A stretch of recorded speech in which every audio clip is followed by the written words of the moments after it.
আমি ছিলাম তিনজনের একজন। আমার দুই পূর্বসূরীকে হত্যা করেছে। আমার আল্লামা আহমদ শফীকে তারা হত্যা করে আমি যেন এদেশের ধর্মপ্রাণ মুসলমানদেরকে নিয়ে এই ষড়যন্ত্রের বিরুদ্ধে রুখে দাঁড়াতে না পারি, এজন্য আমার বিরুদ্ধে এমন ষড়যন্ত্রের বীজ তারা বুনেছিল, এমন ষড়যন্ত্রের চাল তারা বিছিয়েছিল যেন ভবিষ্যতে আর কোনোদিন কেউ মামুনুল হক হওয়ার স্বপ্ন না দেখে। মুহতারাম হাজিরিন, আমার কথা আর বেশি কিছু নয়। এই চারটা ঘটনা একই সূত্রে গাঁথা। আলেম সমাজকে বলবো, সরল হওয়া ভালো, এত সরল হওয়া ভালো না। আলেমদেরকে বলবো, সরল হওয়া ভালো, এত সরল হওয়া ভালো না। যারা সেদিন আল্লামা আহমদ শফীকে হত্যা করে তার হত্যাকাণ্ডের দায় তার জীবনের প্রধান সহকর্মী আল্লামা জুনায়েদ বাবুনগরী সহ উলামায়ে ইসলামের উপর, হেফাজতে ইসলামের নেতৃবৃন্দের উপর চাপিয়ে দেওয়ার চেষ্টা করেছিল, তারা বাংলাদেশ থেকে ইসলামের শেকড় সহ উপড়ে ফেলবার পায়তারা করেছিল। কাজেই এগুলো সুন্দরভাবে, এগুলো যথাযথ তদন্ত, এর স্বরূপ উন্মোচন এবং এর সঠিক বিচার এই জাতি প্রত্যাশা করে। কথা বলেন ঠিক না বেঠিক? ইনশাআল্লাহ আমরা ঐক্যবদ্ধ আছি। আমাদের সভাপতি সাহেব আমার জন্য মন্ত্রিত্বের কথা বলেছেন। মন্ত্রিত্ব সাময়িক বিষয়, মন্ত্রিত্ব সাময়িক বিষয়।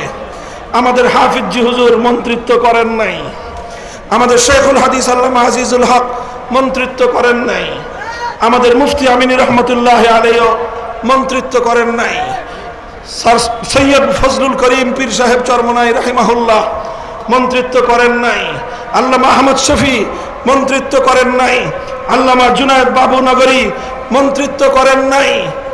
আমাদেরও প্রয়োজন না পড়লে মন্ত্রিত্ব করার খাহেশ নাই। তবে একটা খাহেশ আছে, একটা চিন্তা আছে।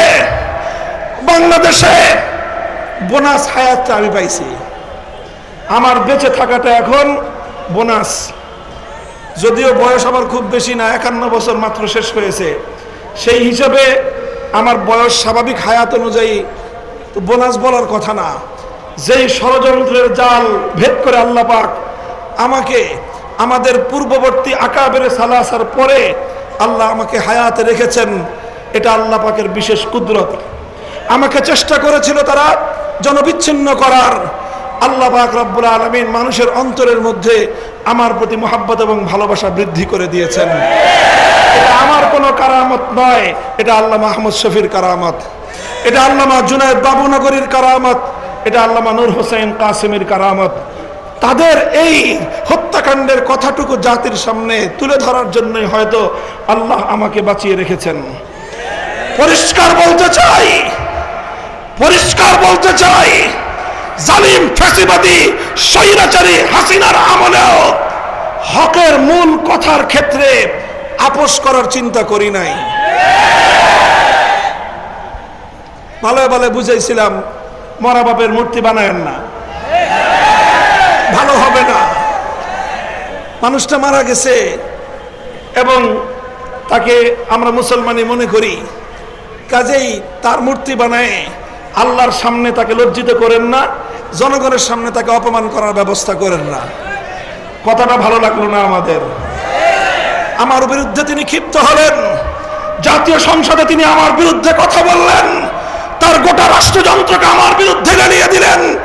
ডিজিএফআই, এনএসআই সহ প্রত্যেকটা গোয়েন্দা সংস্থা যাদের কাজ ছিল রাষ্ট্রের নিরাপত্তা নিশ্চিত করা, সব কাজ বাদ দিয়ে তারা আমাদের আলেম সমাজকে জাতির সামনে হেয় প্রতিপন্ন করার জন্য তারা মাঠে নামলো।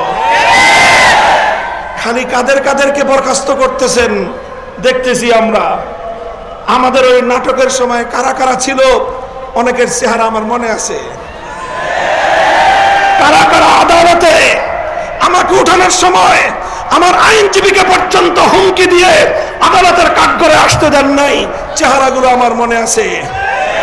আদালতে থাকবে বিচারক আর আইনজীবীরা, আমাকে আদালতে উঠানোর সময় সশস্ত্র বাহিনীর সদস্য সেখানে উপস্থিত কেন ছিল? প্রশ্নটা আজকে করলাম না, প্রয়োজন হলে ভবিষ্যতে করব। মনে রাখবেন, মনে রাখবেন, আলেম সমাজকে জাতির কাছ থেকে বিচ্ছিন্ন আপনারা করতে পারবেন না। কারণ উলামায়ে কেরাম আল্লাহর জন্য কাজ করেন, আল্লাহর দ্বীনের জন্য কাজ করেন, হকের ঝান্ডা সমুন্নত করার জন্য কাজ করেন। জীবনের পরোয়া করার সময় নাই। বলে দিই, আবারও বলছি, হিন্দু ধর্মাবলম্বীরা তারা তাদের মন্দিরে মূর্তি কয়টা বানাবে সেটা নিয়ে আমাদের মাথা ব্যথা নাই। হ্যাঁ, একটা আফসোস আছে যে তারা সঠিক ধর্ম পেল না, ইসলাম ধর্ম গ্রহণ না করে জাহান্নামের পথে তারা চলতেছে, মনে ব্যথা আছে। কিন্তু তাদের মূর্তি নিয়ে আমাদের মাথা ব্যথা নাই। কিন্তু মুসলমানদের কোন জাতীয় স্থাপনায় রাষ্ট্রীয় সম্পদ ব্যয় করে মূর্তি বানাবেন, আমরা মুখে আঙ্গুল দিয়ে চুষব। ফ্যাসিস্ট হাসিনার আমলেও হয় নাই, ভবিষ্যতেও হবে না। বাংলাদেশে নতুন করে আর কোনদিন ভাস্কর্যের নামে মূর্তি সংস্কৃতি বাস্তবায়ন করতে দেব না।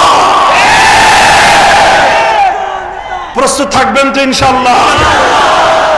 হাম পাসবানে মিল্লাতে ইসলামিয়া, আমাদের কাজ হলো ইসলাম ধর্মের পাহারাদারি করা। হাফিজ হুজুর বলতেন যে তোমরা রাষ্ট্র চালাইতেছো, চালাও, ওটা নিয়ে কারাকারি করার খুব আগ্রহ আমাদের নাই। আমাদের জায়গাগুলোকে কাজ করার জন্য নির্বিঘ্ন পরিবেশ তোমরা রাখবা। আমাদের কোনো কাজের ব্যাপারে নাক গলাতে আসবে সে নাক আমরা কেটে ফেলবো। আমার আগামী প্রজন্মের কোন সন্তানকে নাস্তিক্যবাদে দীক্ষিত করবার কোন পায়তারা বরদাস্ত আমরা করব না। এই বিষয়গুলোকে বাদ দিতে হবে। আগামী প্রজন্ম যেন ইসলামের নবী মুহাম্মদ আরবি সাল্লাল্লাহু আলাইহি ওয়াসাল্লামের সিরাত এবং তার জীবন সম্পর্কে যেন জানতে পারে। এই ধরনের শিক্ষা কারিকুলাম এবং শিক্ষা সিলেবাস জাতীয় শিক্ষা ব্যবস্থায় অন্তর্ভুক্ত করতে হবে। এগুলো যদি করেন, ইসলাম ধর্মটা যদি নির্বিঘ্ন নিরাপদ থাকে, আমরা যারা আল্লাহর জমিনে আল্লাহর দ্বীনকে গালেব করার আন্দোলন করি, সংগ্রাম করি, রাজনীতি করি, আমাদের রাজনীতি নিয়ে যদি কারো অ্যালার্জি চুলকানি না থাকে, তার ব্যাপারেও আমরা জিরো টলারেন্স নীতিতে যাব না। কিন্তু যে আমার জমিনে ইসলামের নামে আল্লাহর জমিনে আল্লাহর দ্বীনকে বিজয়ী করবার রাজনীতির উপর আঙ্গুল তুলতে চাবে, সে আঙ্গুল আমরা ভেঙে ফেলবো।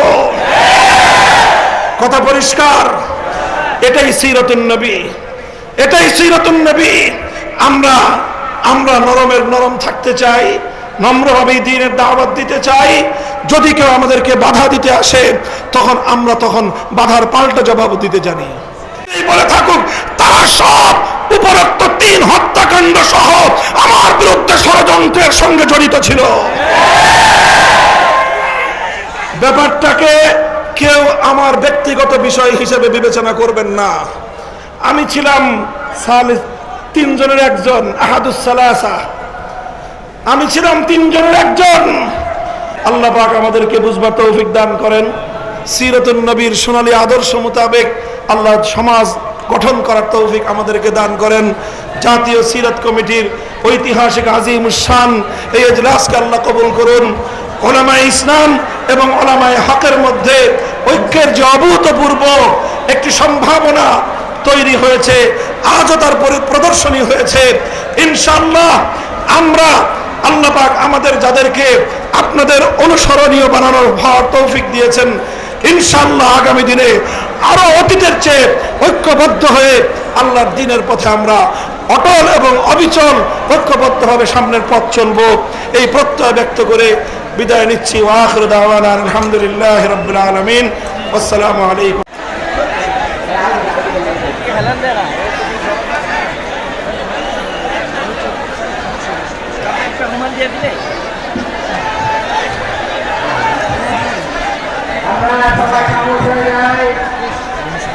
রুমালটা পিছিয়ে দিবি একটু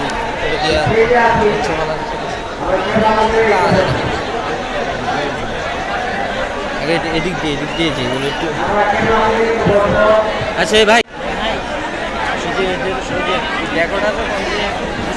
এই যে ইয়ে থাকে না, ইয়ে আছে না? এটা একদম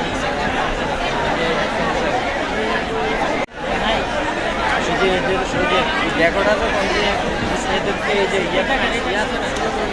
এটা একদম